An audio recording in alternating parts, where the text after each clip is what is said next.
sino que solamente pensaban en arruinar, ¿sí?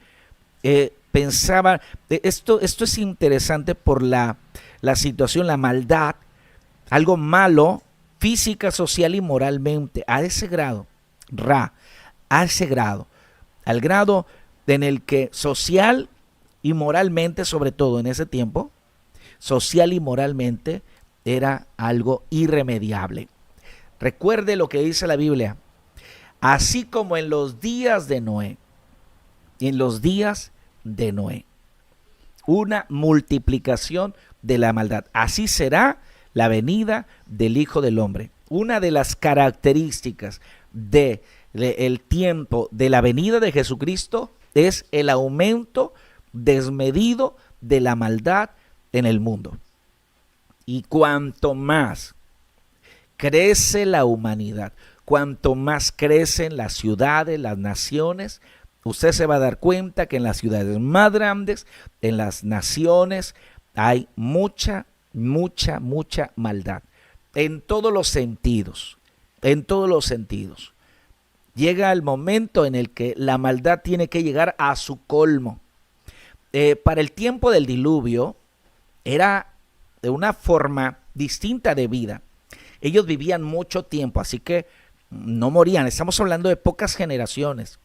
Ellos vivían entre 800, 900 años, 700 años. El promedio de vida era muy alto. Estamos hablando aquí que es por ahí del año 1500, $1,500, 1,600, ¿sí? Entonces, estamos hablando de un tiempo de 1,500 años, algo así como entre 2 y 3 generaciones. Se entiende que apenas se empezaban a morir, ¿sí? Entonces, estaban muy juntos, había demasiada ociosidad.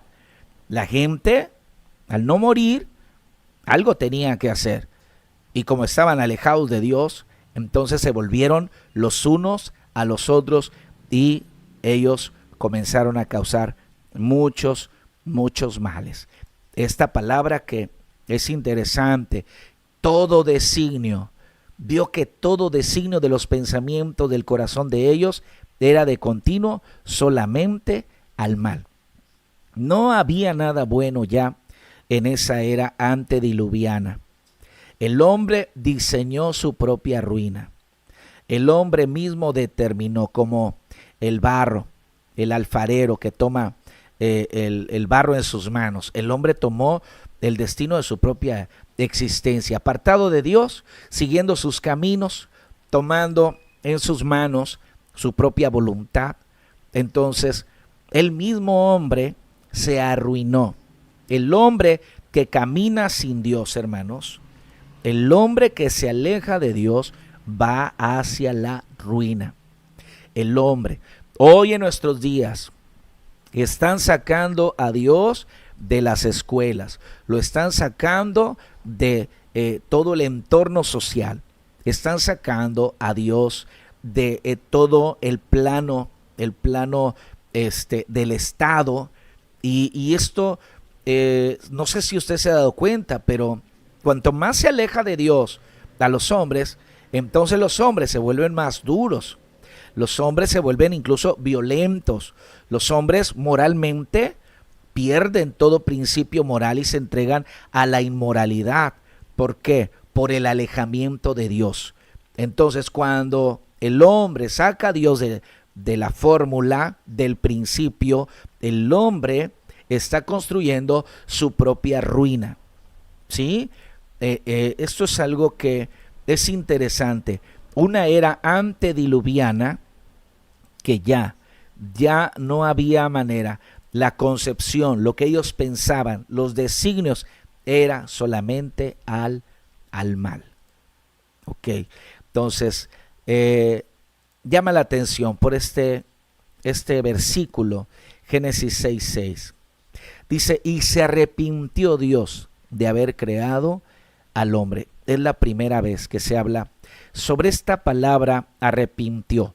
No que Dios se haya arrepentido de hacer el hombre como un arrepentimiento de nosotros cuando pecamos. No hay que confundir eso. Es una traducción, realmente arrepentir es una traducción de esa palabra nakham, que quiere decir suspirar o lamentar el dolor. Dios está lamentando lo que le está pasando al hombre. Sin embargo, esa misma palabra de arrepentimiento también se puede traducir como compasión, como misericordia, como pesar. Es dolor. Mira, yo no sé si tú tendrás un hijo que probablemente tú sabes que va a seguir un camino de maldad. Le enseñaste el principio de tu casa, le enseñaste, lo educaste, le enseñaste una vida moralmente sana, le enseñaste la obediencia, y sin embargo, hay algo de tu hijo que a ti te dice que va hacia la senda equivocada. Tú lo sabes, y eso te comienza a doler, eso te afecta, emocionalmente te afecta. No quisieras haberlo ni siquiera o concebido, porque no pensaste en concebir a una persona rebelde, a una persona que va por caminos torcidos, porque tú esperaste lo mejor para él. Y eso te duele. A ver, entender, no que no lo quieras o no que te arrepientas de haberlo concebido, sino un dolor en ti, porque sabes que al final hacia donde va es a un camino de muerte. Esto es lo que puedo interpretar que es lo que está pasando con Dios. Dios está sintiendo el dolor de haber creado al hombre. Ahora, Dios es Dios y Dios es omnisciente, Él todo lo conoce. Desde antes de los siglos Dios ya sabía que el hombre iba a pecar, ya lo sabía, porque Jesucristo, el Redentor, Él fue destinado desde antes de la fundación del mundo, ya destinado, manifestado en estos días por amor a nosotros, pero Dios ya lo sabía, pero eso no quita que le duela. Nuestros hijos nos duelen cuando los vemos que van por un camino que no les enseñamos, que van tomando conductas antisociales, que van tomando conductas inmorales. Nos duele, pero ya sabíamos desde el principio, porque lo vemos en su carácter, lo vemos desde pequeño, los vemos cómo van creciendo y cómo van resistiendo muchas veces, que no es de todos, muchas veces van resistiendo a la enseñanza, a la instrucción de los padres. Y eso te duele, más que generarte una ira, más que generarte un rencor, lo que sientes es compasión, es misericordia, es un dolor dentro del corazón de compasión, porque sabes que la persona va a sufrir, ¿sí? Y entonces aquí es donde dice, y le dolió en su corazón, se entristeció por crearlo, no, se entristeció por la manera en la cual el hombre se rindió al pecado. El hombre se rindió a la muerte, se rindió a la ruina. Eso es lo que le dolió a Dios, ¿sí? Entonces, ¿por qué? Porque Dios lo amó. Recuerda que en el Edén Dios no maldijo al hombre. Dios no maldijo al hombre. Maldita será la tierra por tu causa.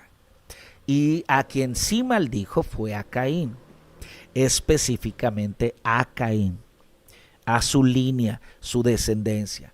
¿Por qué? Por la maldad que hubo en él, por no querer escuchar la voz de Dios. Pero de ahí a que Dios haya maldecido a la raza humana, no fue así.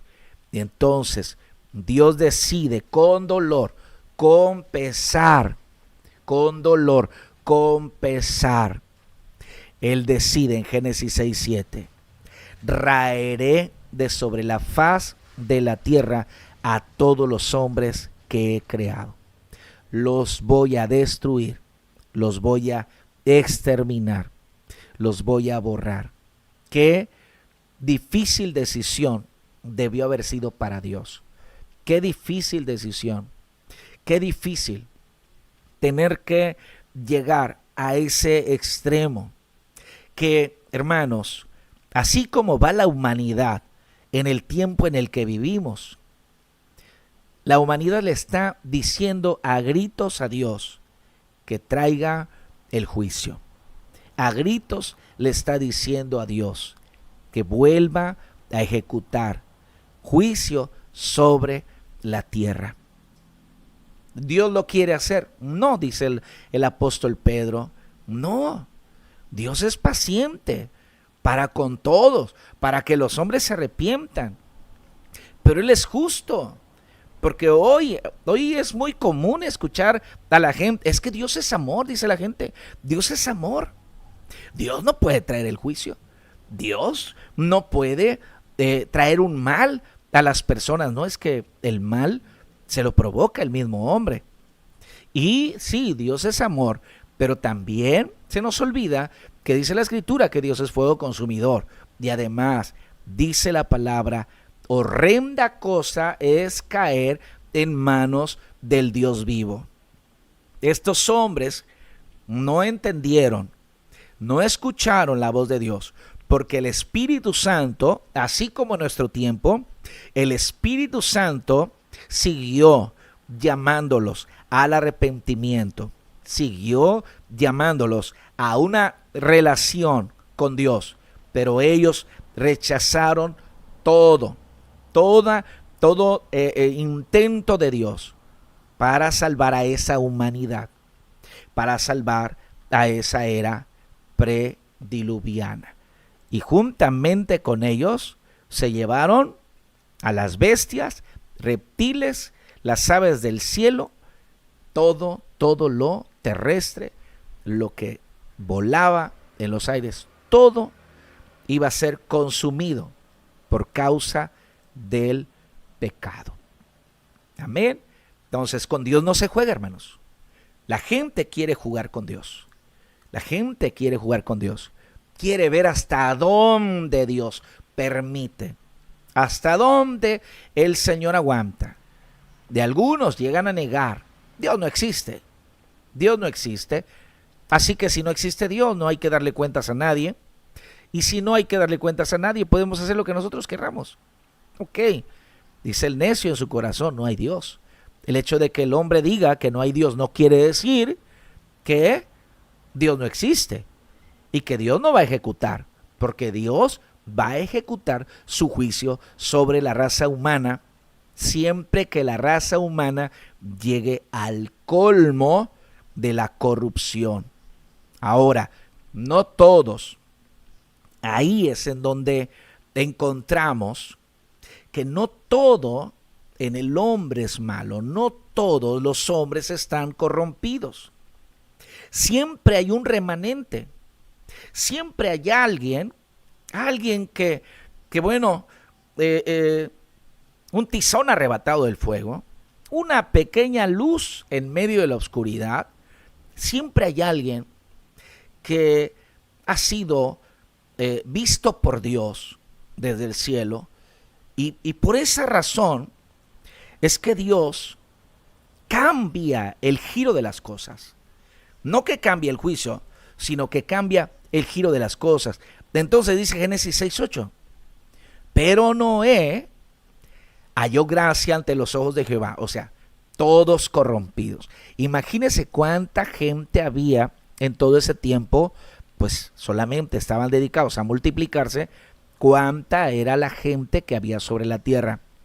Y solamente uno de entre todos halló gracia ante los ojos de Dios, ante los ojos de Jehová. Dios se agradó de uno, de Noé. Se agradó. Lo vio con ojos de misericordia. Dios se inclinó en bondad hacia Noé. Lo vio y se compadeció. No quiso que Noé sufriera la calamidad. Porque, hermanos, Dios conoce los corazones y los pesa. A nosotros le podemos decir a la gente que nosotros somos buenos, pero eso solamente el único que puede pesar el corazón es Dios. Y Dios pesó el corazón de Noé. Dios pesó su corazón. Y eso hizo que Noé hallase gracia delante de él. Pero esa gracia no es solamente un gusto por gusto. No es solamente es un agrado por agrado, sino que hay características, hay virtudes en la vida de Noé que agradaron a Dios. Yo creo que todo ser humano debe de pensar muy bien en la manera en la que se quiere acercar a Dios, porque a veces nosotros queremos que Dios comprenda nuestra naturaleza. Es que Dios sabe cómo soy yo. Dios sabe que puedo o que no puedo. Pero a veces no nos preguntamos qué es lo que Dios quiere de nosotros. Pensamos lo que queremos de Dios de manera egoísta, pero no pensamos qué es aquello que a Dios le agrada. Y mire, virtudes. 6:9 de Génesis. Estas son las generaciones de Noé. Noé dice, varón justo. Era perfecto en sus generaciones. Con Dios caminó Noé. Unas virtudes ahí. El hombre era un hombre recto. El hombre era un hombre recto. Andaba en rectitud. Hablaba con la verdad. Era un hombre justo. Y además era un hombre perfecto, intachable. No había nada de que se le pueda acusar a Noé en esa generación moralmente depravada. Era un hombre íntegro. Y aquí llama la atención, vea lo que dice en el versículo 9 al final, en las letritas amarillas. Con Dios caminó Noé. De toda esa generación fue el único que oyó la voz de Dios. El único que aborreció entregarse a las pasiones de los hombres. El único que se guardó para Dios.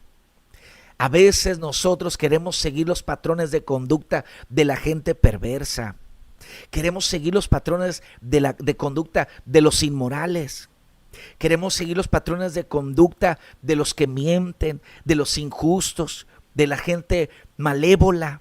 Queremos seguir esa conducta. Imagínese a Noé viviendo con vecinos que solamente su intención es solamente lo malo. Yo creo que este hombre sufría. Yo creo que este hombre veía la manera en la cual vivían todos sus contemporáneos y a él le dolía. A él le dolía en su corazón, porque cuando hay un justo y se habla de Lot, dice que este justo sufría en medio de una congregación perversa como Sodoma. Hermanos, Dios no vio solamente a alguien bonito. Dios no vio solamente a alguien especial, entre comillas. Vio a un hombre que tenía características que son agradables, atributos de Dios como la justicia, atributos de Dios como la integridad, esos atributos de Dios. La Biblia habla de David. ¿Por qué se agradó Dios de David y no se agradó de Saúl? Quiero decirte que David cometió pecados más terribles que los que cometió Saúl. Haberse metido con la mujer de uno de sus valientes, haber mandado matar el autor intelectual de la muerte de ese hombre. Y sin embargo, dice la Escritura que Dios dijo de David, este hombre es conforme al corazón de Dios. O sea, Dios se agradó de David. Pero ¿sabes cuál era la diferencia? Que Saúl buscaba hacerse su propio nombre, buscaba su propia gloria, buscaba su propia alabanza, buscaba ser reconocido por los demás, quería ponerse en el lugar de Dios. No es que estos hombres como Noé, como David, fuesen hombres que fuesen perfectos o sin pecado. No, La diferencia entre unos y otros es que ellos aprendieron a caminar con Dios, aprendieron a obedecer a Dios, a buscarlo, a clamar, a invocar su nombre.